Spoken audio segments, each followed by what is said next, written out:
자, 이제 이어서 그렇다면 국내용 원화, 우리가 가지고 있는 한국의 원화는 얼만큼의 이 국내용의 한계가 있는지, 문제점이 무엇인지를 살펴보겠습니다. 이걸 잘 살펴보려면 이 논문을 저는 추천드리고 싶습니다.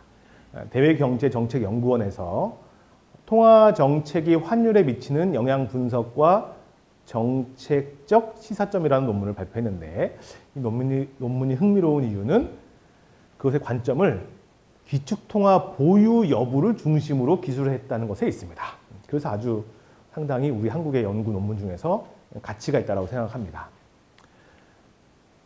서론을 보시면 통화정책과 환율의 관계에 대한 많은 문헌들이 있지만 이것들은 대부분 그냥 대국 개방 경제와 소국 개방 경제로 나누어서 분석하였다.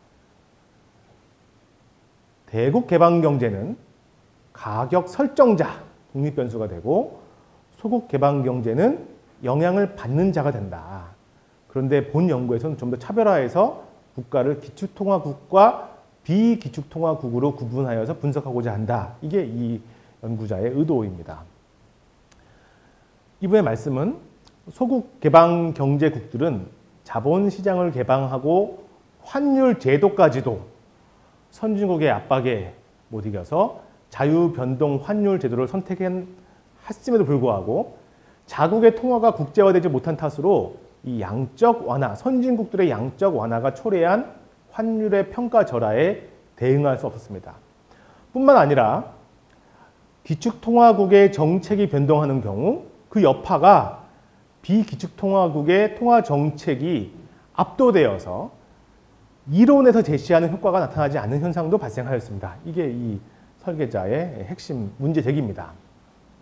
그래서 살펴보건대 소국 개방 경제국들이라 하여도 거기서 경제 발전 정도 면에서 마치 영국과 한국처럼 선진국과 신국이 혼재되어 있지만 자국 통화가 기축 통화인지 아닌지를 살펴보아야 한다. 이게 핵심입니다. 우리 한국은 소국 개방 경제이지만 원화가 국제화되지 못했고 당연히 기축 통화도 보유하지 못한 국가입니다. 이래서 선망하는 기축통화국들과 달리 통화정책을 활용해서 환율을 움직이는 수단으로 사용하기에는 영향력이 매우 제한적일 것이다. 이렇게 추정을 합니다. 세계 외환시장에서 통화별 거래 비중 추이를 보면 12위까지 미국, 유럽, 엔화, 영국, 호주, 캐나다, 스위스, 중국, 멕시코, 뉴질랜드가 우리보다 앞에 있고요. 12위인데 오타라고 제가 보고 있습니다. 한국은 15위에 나와 있습니다. 2016년 버전이고요. 이렇게 보면 한국은 이 소국 개방 경제국에 포함되어 있는데 경제적 역량은 영국, 캐나다, 호주, 스위스에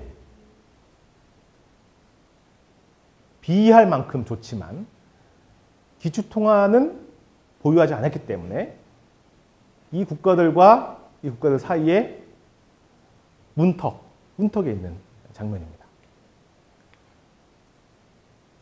이 연구 결과, 이 연구는 이제 실증 연구인데 결과를 보니까 대부분의 국제통화 비보유국들에서는 통화 정책이 환율에 미치는 영향이 이론의 예측과 상당히 다르게 나타났다. 예를 들어 태국과 인도네시아. 그런데 한국은 어땠냐면 기축통화국이 아니기 때문에 이론의 예측과 상당히 다르게 나타나야 되는데 경제 규모가 커서 의외로 부합하는 면도 나타났다. 이게 결론입니다. 기축통화를 보유하지 않은 국가의 손해가 있는 것이 실증적으로 밝혀지는데 한국은 그 중간에 껴있어서 선진국만큼의 예측 가능성은 가지지 못하지만 그렇지만 경제 규모가 적은 국가들보다는 조금 나은 상태로 요약이 되고 있습니다. 그래서 이 논문의 저자의 시사점은 우리나라 원화의 국제화가 필요하다. 본 연구에서 시행한 경험적 분석에 따르면 우리나라 통화 정책이 환율에 미치는 영향은 이론에서 제시하는 것과 비슷한 방향이지만 신뢰성을 담보하지 못한다. 이러한 사실은 한국 정부의 통화 정책이 실제 시장에 미치는 영향도 이론의 예측과 다른 방향으로 나타날 수 있음을 시사한다. 우리나라 자본시장은 자유화되어 있는 것은 기축통화국에 근접해 있다. 그러나 원화는 국제화되어 있지 않으므로 원화를 국제화한 노력이 필요하다.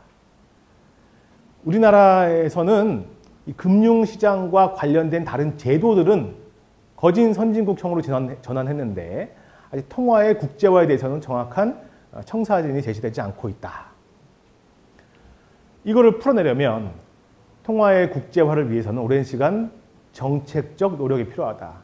통화 국제화를 위한 국가의 비전 수립과 로드맵 작성 등 구체적인 지속적인 현실화 방안이 필요하다. 원화 국제화에 대한 논의는 우리 한국은 여러 번 반복해왔지만 제대로 자리 잡지 못했다.